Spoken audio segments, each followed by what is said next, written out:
In 1929, the largest aircraft ever built asked its passengers to lean from side to side to help it turn. This was no rickety prototype. The Dornier Do X was a 3-deck flying ship, a 60-foot dining salon laid with Persian rugs, a cockpit designed like a ship's bridge, and a pilot who signaled his engineer by engine order telegraph. 12 engines, 56 tons. It was meant to carry ocean liner luxury across the Atlantic. But to understand how something so grand became one of aviation's most spectacular dead ends, you first have to step aboard. The Dornier Do X did not just dwarf every other aircraft of its era, it redefined what an airplane could be. Its wings stretched nearly 48 meters across, wider than a modern Boeing 747, while the hull ran 40 meters from bow to stern, built entirely from silvery duralumin. At full load, the Do X tipped the scales at 56 metric tons, making it the heaviest aircraft in the world when it took to the water of Lake Constance in 1929. The size was not an accident. Claude Dornier's vision was a flying ship in the most literal sense, a vessel that borrowed its structure, systems, and even its language from the ocean liners of the day. Every detail reinforced that impression. The cockpit, perched high above the main deck, was not a cramped pilot's cabin, but a full bridge lined with brass and glass, designed for a crew who navigated by compass, sextant, and chart. The captain issued commands to the engine room using an engine order telegraph, just as on a steamship. Instead of throttles at his fingertips, the pilot sent orders by bell and dial to a team of machinists stationed in the wing-mounted engine room. Men who managed 12 roaring radial engines, 6 pairs arranged in push-pull nacelles above the wings. It was, quite literally, a ship's engine room mounted on a wing, flying. The hull itself was divided into 3 decks, with a main deck that ran the length of a city bus, and a lower deck housing 9 watertight compartments for flotation. Sponsons, stubby wing-like floats, hugged the hull for stability on water, allowing passengers to board much as they would a seaplane tender. Every system, from the steel, reinforced wing spars to the linen-covered control surfaces, carried the weight and complexity needed to lift such a behemoth into the sky. The Do X was a machine built at the edge of what metal and muscle could achieve, and its very scale set the stage for every triumph and every failure that followed. Passengers stepping aboard the Do X entered a world that blurred the line between airplane and ocean liner. The main deck stretched nearly 60 feet, laid out not with rows of cramped seats, but with a grand salon, its floor softened by Persian rugs, and its walls lined with armchairs and polished wood. Sunlight filtered in through portholes, glinting off brass fixtures and glass lamps. A smoking room with a wet bar, a full dining area, and even an electric galley gave the impression of a floating hotel. On short flights, up to 100 people could fill these spaces, and for longer journeys, 66 passengers could convert their seats into berths, turning the Do X into a flying sleeper train. But the comfort came with reminders that this was no ordinary journey. Just above the cabin ceiling, a team of machinists worked inside the wing itself, an engine room in the sky, where 12 radial engines thundered in 6 pairs, each pair managed by hand. Orders came not from a pilot at the controls, but through a brass engine order telegraph, the same kind used on steamships. When the captain wanted more power, he rang a bell and turned a dial, and the machinists responded by adjusting throttles, gauges, and fuel lines, all while the engines vibrated the metal skin overhead. The sense of luxury was real, but so was the underlying risk. Every passenger felt the rumble of machinery through the floor. The Do X was engineered to dazzle, yet the proximity of comfort and raw power made clear that this was an experiment at the limit of what even the boldest designers could build. In the pursuit of ocean liner grandeur, the line between marvel and hazard grew thin. Claude Dornier was not content with the limits set by post-war treaties or the boundaries of conventional thinking. Born in Bavaria in 1884, Dornier trained as an engineer in Munich and spent his early years under the guidance of Count Zeppelin, learning the art of building giants, first in the form of airships, then metal flying boats for the German Navy during the First World War. By the 1920s, as the Treaty of Versailles strangled German aviation with strict bans on aircraft size and performance, Dornier refused to let his ambition be grounded. He envisioned a true flying ship, a vessel that could carry dozens across oceans in comfort, as steady and grand as any steamliner. To make this vision real, Dornier found a loophole. He shifted his operation to Altenrhein, a quiet Swiss town on the banks of Lake Constance just across the water from Friedrichshafen. Switzerland, untouched by the Versailles restrictions, offered the freedom to build without limits. Here, Dornier oversaw a workforce that would spend over 240,000 hours crafting the Do X, a machine larger than any that had come before. The factory itself became a symbol of legal ingenuity, a German-designed aircraft, financed in part by German ministries, assembled just far enough from prying eyes to escape Allied inspection. Dornier's background in metal hulls and naval engineering shaped every decision. He wanted not just an airplane, but a Flugschiff, a flying ship in every sense, built to conquer the Atlantic. The scale was unprecedented, and so was the complexity. At Altenrhein, the team worked through the winters of 1927 and 1928, piecing together the duralumin hull, the steel-reinforced wings, and the intricate systems needed to manage 12 engines. Each step defied the spirit, if not the letter, of the post-war order. Dornier's determination and his Swiss workaround made the impossible possible, setting the stage for both the Do X's triumphs and its troubles. 12 engines powered the Do X, arranged in 6 push-pull pairs perched above the wing. Each nacelle held 2 Siemens-built Jupiter radials, one driving a tractor propeller at the front, the other a pusher at the rear. The theory was sound. More engines meant more reliability, and the push-pull configuration kept the propellers smaller and reduced drag. But in practice, the engines strained against the sheer mass of the aircraft. The rear engines, buried behind their partners, suffered from poor airflow and chronic overheating. The Do X could barely climb above 425 meters, a ceiling so low that any hope of clearing the Alps or braving the open Atlantic was out of reach. Managing this mechanical orchestra required a new breed of crew. The engineer became as critical as the captain. Stationed in a cramped compartment inside the wing, he watched over a forest of gauges and levers, responding to commands relayed by engine order telegraph. When the captain called for more power, the engineer and his team adjusted 12 throttles by hand, balancing fuel, oil, and cooling as best they could. The process was slow, and the margin for error was thin. On hot days, the engines threatened to cook themselves before the Do X ever left the water. After 103 flights, the limits were clear. Dornier's team removed the original radials and installed 12 Curtiss V-1570 Conqueror V-12s. Water-cooled and more powerful, shipped in from the United States. The swap brought a modest improvement. The Do X could now reach 500 meters, but the extra weight and complexity only deepened the operational burden. The dream of effortless transatlantic flight collided with the reality of constant maintenance, improvised fixes, and a crew stretched to the limit, setting the stage for the next public spectacle.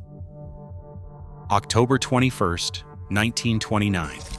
Lake Constance shimmered under a sky thick with anticipation as the Do X prepared for a flight that would stun the world. On that morning, 169 people crowded aboard, the largest number ever carried by an aircraft. Most were Dornier factory workers, their families, and journalists, packed shoulder to shoulder in the grand salon and along the length of the main deck. The air was heavy with excitement, and a hint of anxiety. No one had ever attempted to lift so much weight into the air, not even the most daring designers of the era. The takeoff run stretched across the water for nearly a full minute, 50 seconds of engines straining at full throttle and spray flying from the hull. The Do X lumbered into the air, climbing slowly, every kilogram counted.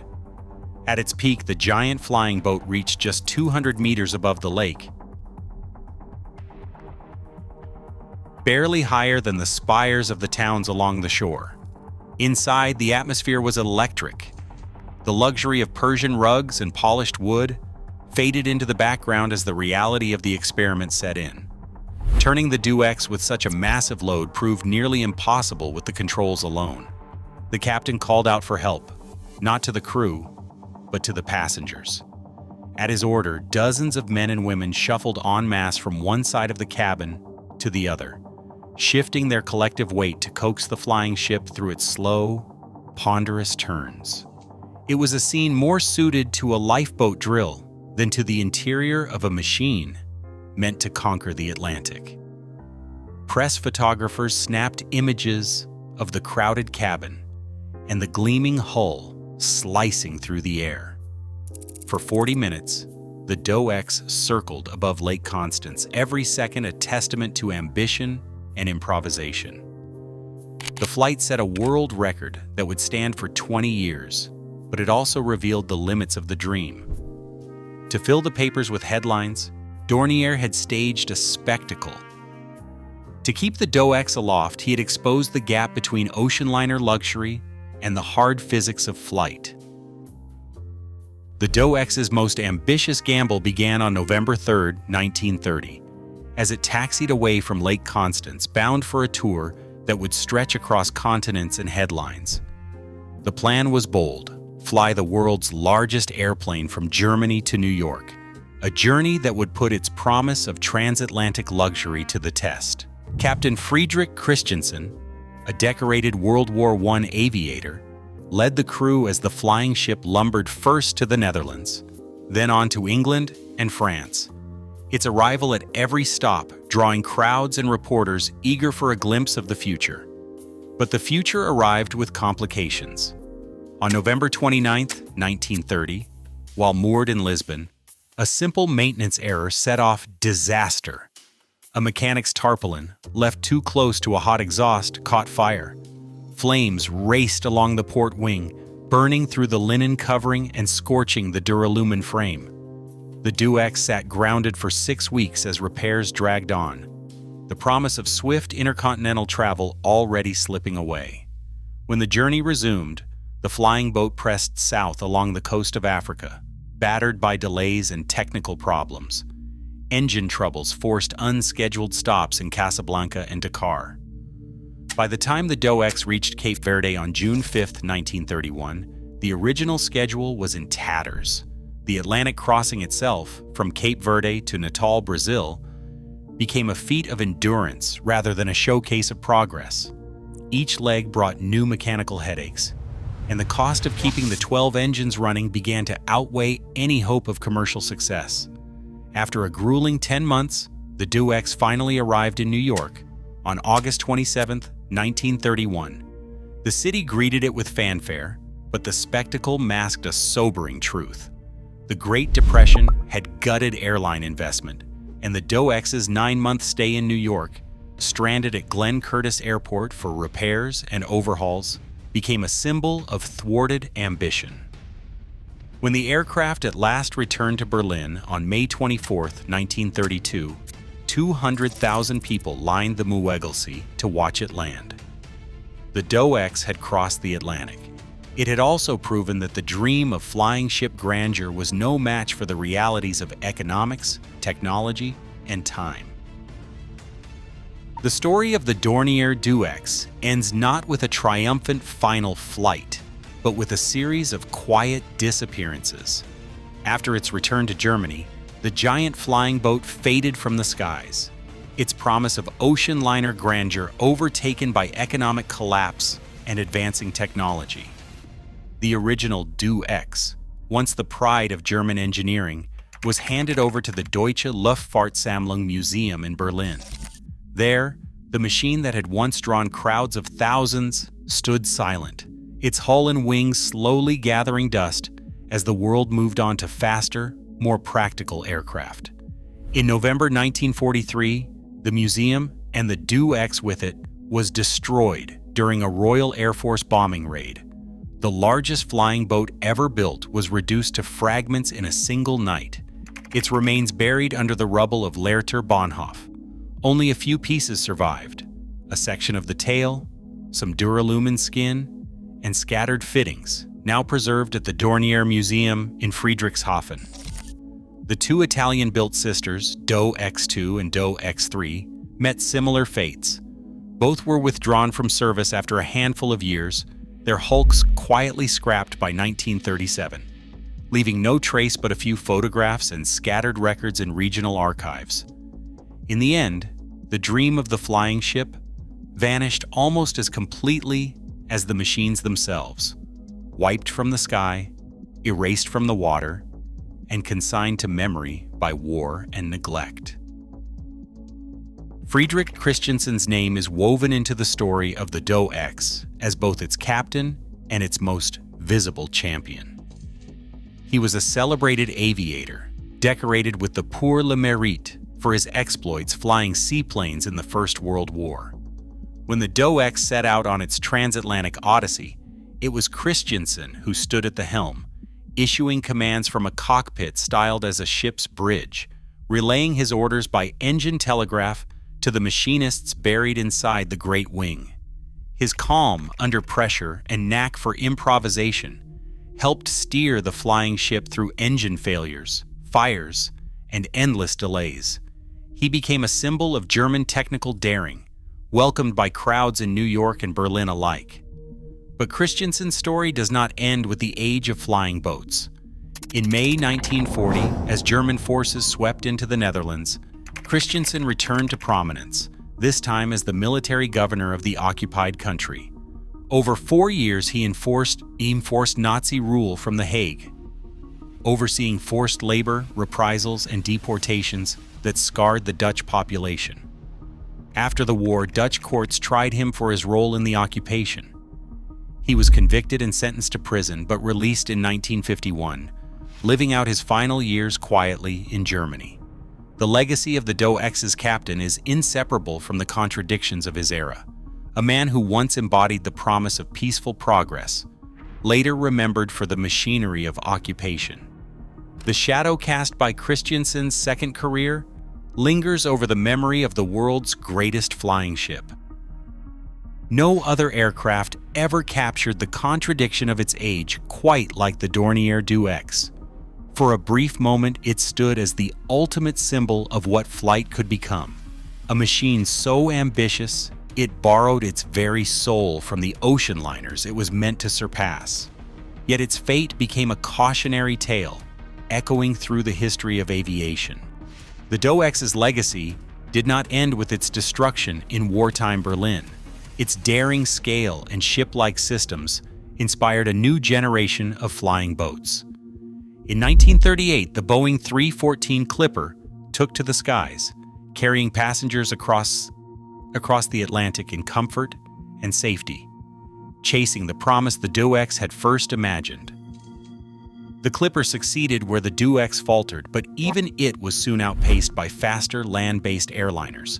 Today, the story of the flying ship lives on in memory and ambition. A team near Lake Constance is building a full-scale, buoyant replica of the Do X, aiming to launch it in 2029, a century after the original's first flight. Their project is not just an act of nostalgia, but a recognition of the Do X's place in the imagination of flight. The aircraft's story endures because it embodied both the grandeur and the limits of human invention. A ship's engine room mounted on a wing and flying. The Do X promised the world and delivered a glimpse of the future, even as it proved that some dreams must wait for their time. The Do X was a ship's engine room mounted on a wing, flying with luxury Persian rugs underfoot, machinists sweating in the wing, and passengers shifting their weight to steer. It proved the dream of airborne ocean liner grandeur, but it also showed its limits because the sky would not bend to nautical fantasy or to economic wishful thinking. Today, ambition still collides with reality. Progress depends on knowing which dreams can fly and which only drift. Share your thoughts below.